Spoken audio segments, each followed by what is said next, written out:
ॐ सोमनाथाय नमः।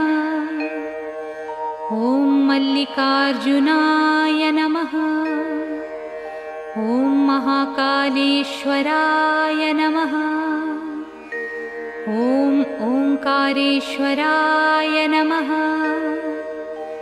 ॐ वैद्यनाथाय नमः।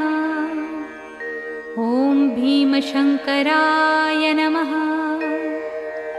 ॐ रामेश्वराय नमः।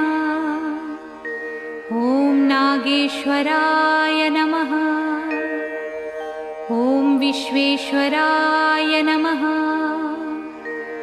ॐ त्र्यम्बकेश्वराय नमः। ॐ केदारेश्वराय नमः। ॐ भुस्मेश्वराय नमः।